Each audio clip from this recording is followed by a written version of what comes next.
Hey guys, welcome back to Showstoppers. In this episode, we talked to Dela Rosa from Atlassian, who are the team behind Teamistry, their award-winning show, and we talked about the season 2 that they've put out, and also reflected back on some of the successes in season 1, as well as how they produced a show to a very high standard in the midst of COVID, and all the lessons they learned along the way in terms of being able to tell a good story that both resonates with existing and new audiences alike.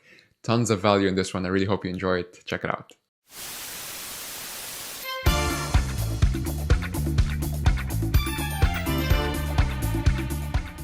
What's going on? Great to have you guys on the show.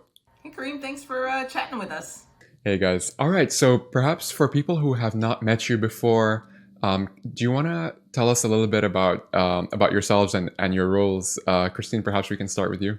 Yeah, my name is Christine. I am on the brand team at Atlassian, specifically focused on ways of working and helping customers and basically any teams all around the world figure out how best to transform the way that they work with each other and do the best work of their lives as a team. I love it. And today we're here to talk about your award-winning show, Teamistry. I've been a fan from when I first heard about the show. Obviously, we've covered you guys on our website before, and I was delighted to find out that not only was season 1 a roaring success, but you guys actually decided to come back by popular demand and put out season 2, which I was checking out. And I guess, for people who have not heard of Teamistry before, because I don't want to butcher like the pitch, certainly you guys will do it justice. So can you just give us a quick synopsis as to what Teamistry is as a show? Teamistry is a show that focuses on the chemistry of teams, hence the name, the social dynamics, the team relationships, and the strategies that both leaders and team members alike use to do the impossible or to do what they didn't think they could do before as a result of new ways of working. We have documentarian and filmmaker Gabrielle Copperthwaite, who hosts the show and sort of chronicles in a documentary style what happened during certain events or during certain time periods where teams that you may or may not have heard of kind of do these behind the scenes work to achieve what they didn't think would be possible without each other. I love it. And I think for people who are in our audience in general, they may have come across the article which we did on season 1, essentially, which was all what Teamistry was at the beginning. Perhaps for today, I'd love to focus more on season 2 and the journey or rather the decision to continue the show onwards. One of my favorite things, and please correct me if I'm wrong, but I felt like obviously season 1 was focused on debunking the myth of the lone genius, right? And we talked about, or rather you guys talked about a lot of stories where it was really a team effort, and this myth of like the lone genius who's going to figure it all out and save the day is not really true, and rather it's always a team effort. And I love the contrast between that and then you guys taking that to a whole nother level with the second season, because naturally these stories were great. If you told me to guess what season 2 will be about, I would have thought, okay, more stories about more teams, but you guys took it to a whole nother level where you decided, you know what, how about we cover teams of teams, the compound effect of teams working with teams to achieve perhaps even larger goals. I wonder how you guys came across, like, how did you even come up with this? I don't want to call it pivot, but like, how did you come up with this new, edition of Teamistry? How did that come about? Yeah, I love what John was saying about the leadership audience. I mean, I think this is true from anyone creating content, that your customer matters. It's not like, oh, I'm going to come up with the most amazing idea. No matter what, you're going to love it. No, we want to speak to what our customer asks for slash needs. And our leadership audience is focused on larger organizations. They are focused on not just a single team, but how different teams work with each other. I mean, generally they have more than one team under their belt. And so if that's what they want to learn from, if that's what they want to be inspired by, then that's what we're going to focus on, because it comes back to making sure that we're listening to our customers and addressing what their needs are. What were some of the leading indicators that made you guys realize, you know what, we have the case here to go for a season two. And I know we touched on this in the article that we did together some time ago. I just wonder if it was as, you know what I mean, like as rigid as coming up with specific metrics, and these metrics were met, and therefore we're gonna go ahead with season two.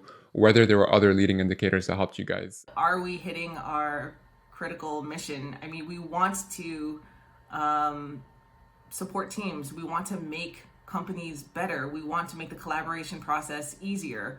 And besides just reach, like John was saying, externally, the numbers were great, the downloads, the subscribes, shares, engagement with our social posts. But I think one true sign that's very different from other mediums is retention within an episode. So like the stats for, think about the average article a company publishes. How long does it take for your average user to read that article? Or the average video that you watch. You know, I was astounded when we had YouTube ads and we smashed the B2B records, and I was like, what's the record? It was like seconds long. And I was like, oh, I guess I'm proud that we smashed records, but if the average retention and engagement rates are just seconds long, how much information are you really giving? And so if Atlassian is an expert in the ways teams collaborate and the way that you can conduct business, a difference in the way that we can measure success through podcasts is the length of time that users are engaged. And we saw like well over 80% averages for our episodes on like 20 to 30 minute episodes. So think about 20 something minutes is how long the average user was listening to each episode. What other channel, what other content do brands have where people are that engaged continuously? And I think that marks not only success for any content, but like specifically this medium for us, which is why investing in it more would be helpful, because we can't have that captive attention span on any other platform that we're doing right now. Yeah, I love it. And I mean, just to add to that from one of your audience members' perspective, aka me, I just felt like it feels like, you know, you're taking people on an audio documentary journey of sorts, where on the one hand, you know, you're getting so much education value, but you're also getting a lot of entertainment value, to tell you the truth. Like it's just so engaging. It doesn't feel like homework. It doesn't feel like my boss told me to listen to this kind of thing. Like it's something that's so intrinsically motivating and interesting. And one of the things that I wanted to ask you guys specifically in season two is, obviously, I think if I'm not mistaken, for season one, it was predominantly done like before COVID, or at least before social distancing and stuff like that. Season two, obviously, there was a lot more remote communication. Did you guys have any concerns going into season two, knowing that, okay, we got to keep it going, we got to give the people what they want, but some things are clearly going to change? How did you guys navigate that? One thing that didn't change that was helpful during the pandemic and continues to be as the pandemic continues is that we had good working agreements as a team of people that regularly collaborated from different places. So even within Atlassian, sometimes we're not all in the same office. Sometimes we're working from home. Sometimes, you know, we're working from another city. Same thing with our production partners, and the people in the field and our hosts. I mean, we're all in different locations, and I think we had good working agreements on when to sync live, when we communicate and touch base with each other through our chat communication tools, when we needed to document things so that we all had access to it and when we didn't. And so because we already had those practices in place, it was an easy adjustment during pandemic as far as the internal team's collaboration was concerned. I think a lot of people think about the pandemic as like, oh, and everything needed to change. Like, well, yes, some things need to change, but no, there should be foundational elements of collaboration that should have happened before and after. It doesn't matter where people are coming from. And I think we had those down pretty well beforehand. Mm. Yeah, I love that. And it actually reminds me of one of, because like our company, like we're very much used to working remotely. Like a lot of us work remotely on a permanent basis. And yet, even when COVID happened, we were like, haha, we're going to be we're playing to our strengths or whatever. But like it got to a stage where it just felt like um, you know, morale was definitely a little bit down. And whenever that ever happens to me, I always like to go on YouTube and try and find something to pick me back up. And one of the videos I came across, which you're reminding me of now, is one from Simon Sinek, where I think the title of the video was "These are not unprecedented times," because everyone keeps saying that it is unprecedented. But to your point, and to John's point, I love the I feel like this is almost like so related to like the genesis story of season 2, just because it's like, hey, these are not unprecedented times, and here's the proof. Here are things that are happening now, things that have happened before you, that and stories, powerful stories of teams that have conquered things like this, and were in also featured, also experienced hardships. I mean, and I have to say that like, definitely my hat off to you guys, because Atlassian as a large brand, you'll agree with me when I say that a lot of large brands naturally, right, they may not necessarily be as nimble as you guys in terms of like your decision to do season 2. And I'm going to give you a very traditional view on this, but let's say, right, like some people may decide, oh, let's just wait till things go back to normal, everything's on hold. But I love the courage that you guys displayed as a team, obviously, to put out season 2, because you can tell that the production quality was very high in season 1 and in season 2 as well. Like, overall, I just wonder if you guys thought about that as well, and if you know what I'm talking about.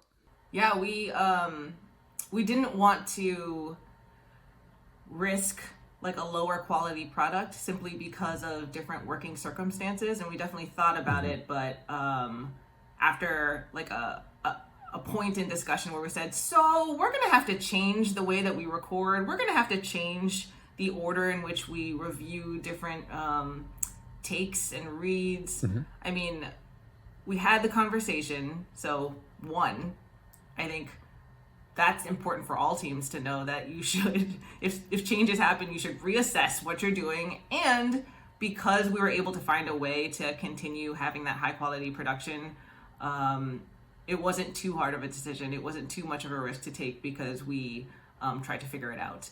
Like, I would say anytime that there's a big risk on the table and people just like take the leap of faith, I would say that's a little irresponsible. Like, try to do the work, have the conversations, explore, like, will it affect things? And if you do the work, it's not a risky decision anymore, because like us, we found out the production quality was still going to be high, and we didn't have to think of this as a high risk situation for season 2 after we did the work there. I love it. And I suppose so moving on from production, the next step is naturally distribution. Did you find that, you guys built it and they just came, or were there some things that you had to revisit in terms of keeping your current audience engaged, as well as continuing to attract new people who maybe the first time they heard about Teamistry was actually from season 2? Yeah, I think you covered the two main buckets, and just to flesh out the second bucket of the paid media areas, we had a significantly smaller budget for season 2. And while some groups might rely on the fact, like, well, you already have a built-in audience, just build on that. I mean, that's not the goal. We want to continue to grow new audiences beyond just word of mouth. And what we had to do was just more smartly target, because we had data from season 1, because we knew a little bit more about our audience. We could look at what are like-minded shows, which audiences listen to both Teamistry and another show. Should we look into that one? How can we get more creative in the units that we're sending out there? How do we get more custom? Because ad units, like the show, need to be personal and good storytelling, and not just like canned, I'm going to read notes on, a card that an advertiser gave me. But like, let's find the people that are actually excited about the show and get them to listen to it. And if they're into it, then give us like an honest take on what they get out of the show.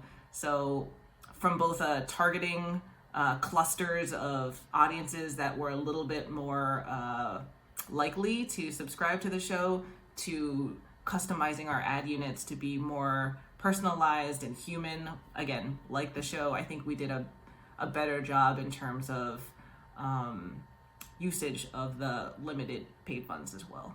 Right. And perhaps talk to me about, like, from an organic perspective, to what degree were people inside Atlassian, intrinsically motivated to share that content on and perhaps to start conversations? And I'm just thinking out loud here, but maybe across the rest of marketing, across sales, across perhaps other departments. Like, how much of a factor did that play in terms of helping to turn new listeners onto the show as such? Yeah. I think too, for season 2 in particular, we were very deliberate about the topics that we were covering. So we know that sometimes a show concept is all you need. You can see, a still ad and it's like you read the log line, you're like, oh, that's a show for me. I want to listen to it. But sometimes it takes actually listening to a show or consuming a content to understand that you're going to like more of the same. And we were pretty deliberate about the topics for season 2. For example, our first episode was about the watchmaker brand, Seiko, and there's an entire watch community out there that had never heard the story of how their parent company built an internal R&D, research and development team, as opposed to relying on external forces. So that watchmaker community obviously resonated with the topic, heard that episode because they were interested in a story that they didn't hear about historically, and then could get into other episodes. And so our most recent episode that we just released is about the meningitis vaccine that was developed. That's very topical and relevant to a lot of people today. So how do you find these niche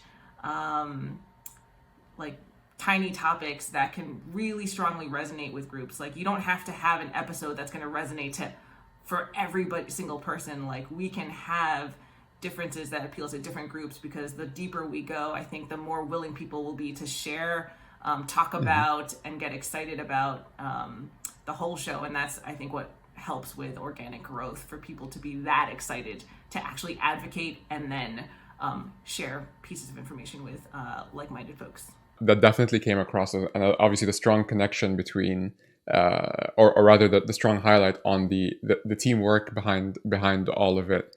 So I just thought that was such a clever and creative way of balancing evergreen content, because hopefully when all this COVID madness is the worst of it is behind us, say next year, with vaccines coming out and stuff like that, I imagine that people, even years from now, first of all, COVID is it's going to be in the history books forever, obviously, but even in the future, people will go back and say, you know what, regardless of, this is not a current event anymore, but this is still an evergreen, ever inspiring sort of story. So I love that about the show. And I guess so we're coming close to the end, and I definitely wanted to stop talking a little bit, stop asking questions, and actually just get your thoughts on, what are some of the lessons that you've learned, having now, finished season 1 and you're currently putting out season 2. What are some of the things that maybe surprised you or you didn't expect would go a certain way until you actually had these much episodes out? One thing that was surprising but also made a lot of sense if you just thought about it more, and I guess I just was hoping it wouldn't happen, is that when you're looking to produce content, and this is specific to podcasting, this is specific to interviews, this is specific to video, you don't know what you're going to get. You can plan, and I think it's really, really important to plan in terms of we hope to have a story around this. We think from cursory research that these are going to be the beats, that this is going to be, this is going to follow the kind of pacing or the amount of players we want to be able to interview, or the amount of stakes that we want to create with tension and good storytelling, right? Just John says, it's story first, right? But once you actually interview people and once you dig deeper, our show is about uncovering things that nobody may know in mainstream media. So we were surprised, oh, that's not the story I thought it was going to be, or, oh, this is even better. We have to pivot the storyline to another direction. And I think, yes, definitely plan no matter what beforehand. But number 2, don't force it. If that's not actually the story, or if there's a different direction that might be better, be open to that. Content development, can sort of change directions as the development process goes on. And it's just something good to remember in podcast shows that require interviewing subject matter experts, but also just content development in general, where your collaborators are more than just you. Mm-hmm. And Christine, just on the back of that, we actually had an episode recently with Kristen Bryant, who is the director of content at Help Scout, and they have an incredible show that they've recently put out called Against the Grain. And she said something very, very similar to exactly what you're saying right now around this notion of definitely come in with a plan. Don't we can't afford to freestyle it all the way, especially if you're obviously taking people's time, so on and so forth. In their case, they actually had to film on site. I think they did it right before COVID, if I'm not mistaken. But in their plan, they've specifically created space for spontaneity to happen. So they've designed it in a way that there are some open-ended sections and segments. And she was telling me that some of the best parts were parts that were naturally not planned at all. And everyone was just in the right place at the right time, and they managed to capture it, on video in this case. I think when you do the research and then you go in with an open mind, sometimes there is like a little bit of like a human element of surprise that happens. And so I just want to tell a quick anecdote of our third episode of season 2 on the Thai cave rescue that many news outlets covered while it was happening not too long ago, where a soccer team of young boys in Thailand were trapped in a cave, and they had to get scuba divers and like lots of teams of like expert. How are they going to breathe? How are they going to take them out? And it is a gripping story. And so our host, Gabriella Copperthwaite, while she was doing the table reads, she had to pause a couple times because her watch was beeping, because it had to remind her to breathe because her heart rate was going up, because she herself was oh my God, was kind of captivated by what she was reading. And I think that we used those bits and we kept it and we added it as a little bit of like a fun commercial break at the very end of an episode after the post credits. And I think sometimes you'll just capture things that you aren't expected of capturing, and you can repurpose them or use them to A, add human elements, but B, have as additional content. I think as we go into future episodes or any future content, even podcast and Teamistry aside, there are bits that fall onto the cutting room floor. Like, there is so much information that you get that we don't even get to share with audiences. And I would love to add more of those little tidbits, whether it's a human element that's fun and anecdotal, or an extra piece of factoid that honestly fit with the story, but just derailed enough where we couldn't fit it in because we want to keep a tight show. I mean, all those bits of content is useful for social purposes or to add on the back end of a show as like a fun surprise and delight for the customer. And I would encourage people watching this video to consider, like, what are you doing with the stuff on your cutting room floor? Because you could use that separately if it didn't make it into the show. I love that. It's like a director's cut almost. And yeah, something for the diehard fans at the end of the day. But yeah, I do remember obviously when that specific story was happening, that was insane. I did want to leave my most difficult question to the very end, which is, so there's a lot of companies out there. Outside Atlassian now, like a lot of companies are thinking of jumping into the show and sort of storytelling space in general. Naturally, a lot of them may gravitate to sort of audio podcast interviews or video interviews, which is kind of like the classic format, if you will, similar to this one. I wonder, obviously you guys went a different route with a more sort of journalistic-led approach, a more documentary style approach. Do you guys have what advice do you have for budding marketing teams out there who want to become show creators, but they don't want to do the typical sort of like interview style show? What advice would you give to them to go down a slightly more journalistic route, especially if they don't have obviously the sort of background that you guys have collectively? I may not this may not be your style, because my brain works in a very like structured rubric kind of way. So to pull a little bit of what John was saying in terms of audiences, I think, okay, so within the audience, are there interest points? Are there brands? Are there themes or lessons that they want to learn? Okay, let's write all those down. Okay, next column. What feelings do we want to evoke? Is it we want to surprise and delight? Is it we want to increase retention and engagement? So it has to be a gripping story throughout, building tension until a resolution at the end. Do you want people to just feel really good because during these times we're looking for shows that provide a different kind of entertainment? Is it more lesson and like, oh, I want to feel like I'm confident and learning? Like I have a whole column on those feelings, and then another column on like what's another criteria. So like I would think about what your goals are, like to John's point.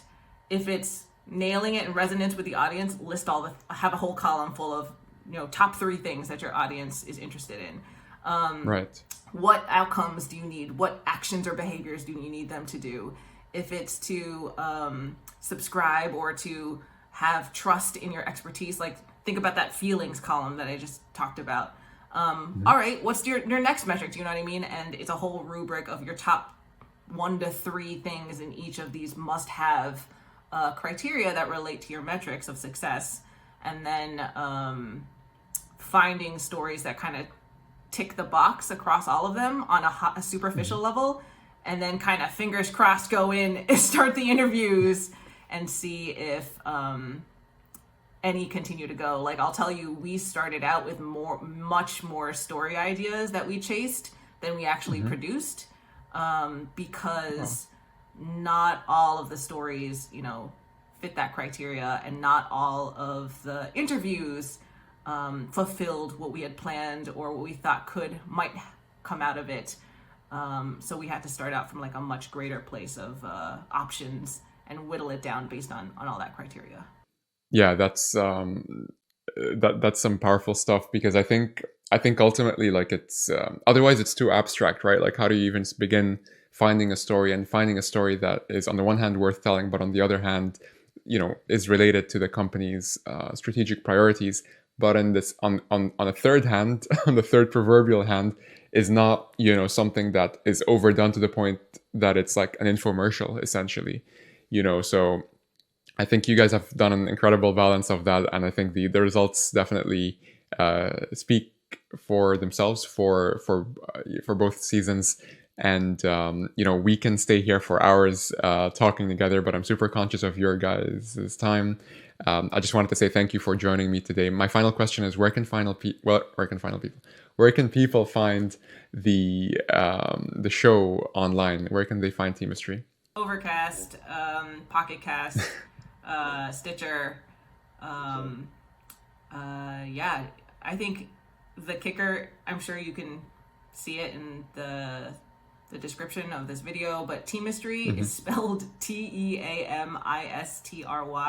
kind of like chemistry. It's the spelling that will get you. So make sure you find the right show. I love it. All right, guys. Well, definitely looking forward to the future success of the show, and hopefully we get to see a season 3 as well. Thank you so much for your time today, and I'll talk to you soon. Yeah, same to you with Showstoppers. Have a good one. Thank you.